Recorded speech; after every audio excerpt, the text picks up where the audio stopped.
Hey Ian, I just thought I'd talk to you a little talk on and I was having to intuition, a little bit of patience. There's never a doorway far away that you can escape through. In the sense of running away or not taking responsibility for action, or not facing what's going on in your life. When nothing happens over the course of a second, a minute, an hour, unless you observe it. I don't know if you're counting this any greater. But Rome wasn't built in a day, is what they say. It was a 600-year-old empire to 1,000 years old. The Celts did it in about 4 to 500 AD. So they built it over the course of many centuries. A big city, a big valiant place. They were responsible for most of the crimes in human history. Some people claim they were, and some people claim the same people go on to, let's say, in the same contour, so to speak, the same rhetoric. But I'm hurting people now, so I'll apologise for that. I understand everyone makes the effort in their own way, and this is a struggle we go through as a human being and human. I'm not saying the word league or whatever that's come from, but human specification. Patience means we adapt to what life unveils upon us. But upon us. This brings a lot of conflict for people in the sense of not knowing what direction to go all the time, what do I do and how do I fixate it. Sometimes it's best to acclimatise to our own situations where we feel or know what's right within ourselves rather than taking guidance from what we don't know, whether they're intuition or retrospect or other people's expectations of us. Excuse me for a moment. Sorry, back in a sec.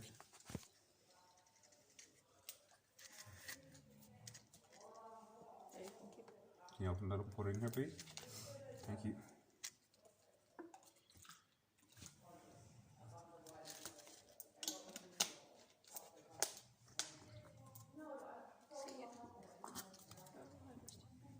Keep that. No, I don't want it.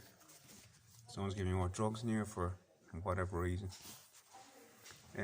Basically, patience is something that we have to anticipate within ourselves. What's the right move is to make, whether we want to be patient or not. It means to be acclimatized for our own region, in a sense, whatever part of the world that is, because different geography means different entailments on the earth, different undulations, as I call them.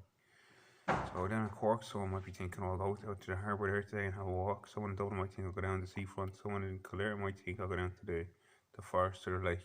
Someone down in Connemara or down the west might think I'll go to the beach or the coast or the Atlantic. Where somebody in other parts of the world that I know, they might go to the coffee shops, they might go to their restaurants, might go to their yoga, whatever it is. So everyone has their own entailments in life. With patience, something you have to vitalise ourselves on, especially in the name of anticipation. Anticipation is a bad thing. You either feel the fear of something setting in you, and that can be hard on the face. It means basically we don't know how to handle a situation as far as we know, but it's often upon these broadening points that we either find our breakthroughs or we don't. And this is often what life entails us upon, to find out if we can find our boiling points without boiling, that is. That means life doesn't really expect us to boil because we don't really want to vent on each other in war, realistically. I know we don't, most people don't want it unless they understand what it's like to be in that position of being vented upon in the name of war. And sometimes this is what intercourse in past generations has taught us. That you don't go to war because war will demise and strangle us to any aspect of its existence. And if you don't have reverence for yourself, first of all, you don't have reverence for yourself in relation to how you treat yourself, you can't have reverence for the external aspects or that sort of way, which is what you perceive. And that's why if you're just the individual, it might be a dog, it might be a cat, it might be a brick wall beside you, someone that's put up in good strength, certainty. In other words, everything is built on good certainty in its own way, but it's only when we make these models and realise we have to affront or improve on them that it becomes a strain. So there's no problem there unless we realise we do have to improve our models when we become strange. That means we wait for the education to come, and if we think we have the best education in the world, we need to improve on it. That means we have to wait for the strangle to be more to make us to a boiling point there where you can become the combustion itself, so to speak. Just like you poke a fire to get a new hole in it, to get the release up into it even better. So in other words, if we have a fire at home and we boil it down and we sit in front for an hour or two, we'll cater to the heat for a while. And that can often give us the solution we need when we need to be patient. We can also go for a walk and just sit anywhere at all in nature or existence, whether it be in a city or a countryside, and just re-embark on what's around us for a while and see if that can teach us anything. This is what I've talked about in one of my other videos. I don't know which one it is specifically, but it's taking note of what's around us and what it's trying to tell us, whether it's gusty wind, whether the weather's setting in, whether it's rain, hail or storm. And some of this will advise not to outside sometimes, which is why we're quite vital to be indoors. That means basically where we feel strained by certain aspects, like for example, how are we going to compete in life if we can't make money? It's not that we need to make money, we need to wait for the right opportunities, but that means we need to grasp the opportunities when they come.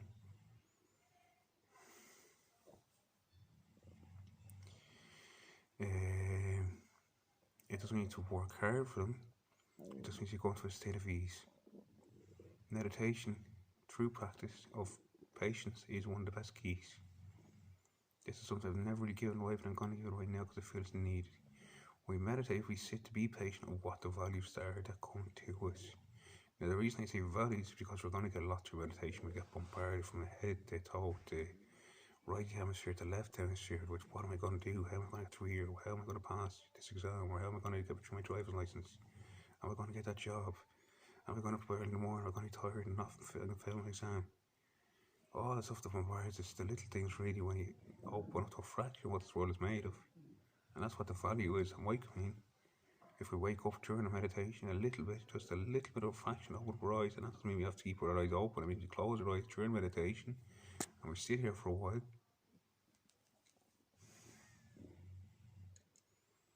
And instantaneously feel a sensation come in that says, I have expectations more higher than you think. It's not I need to go into complicit fighting and get all wretchy. I just sit here and absorb my breath for a few moments and see what happens next. Instantaneously, the breath brings me to a state of peace where I don't need to entice upon that affair even further. Whatever affair or connection that is to express expectations of me now. It's one thing having expectations for self, but other people having expectations is another thing altogether. I can't see the term for the good or better for it or not. It's up for each individual to know what's in themselves. To know. How do we know what's knowing? In some videos I describe it, we clasp our hands. I can't do it, I do it behind when we clasp our hands. We feel that warm sensation when we clasp our hands. That's a clicking sensation that we call, what's it called again? Oh. Well, it's called heat and warmth, but it's also called, whatever they call it in science, when you light up one of the not the Bison cubes now, but the combustion. When you ignite a flame, you have combustion there.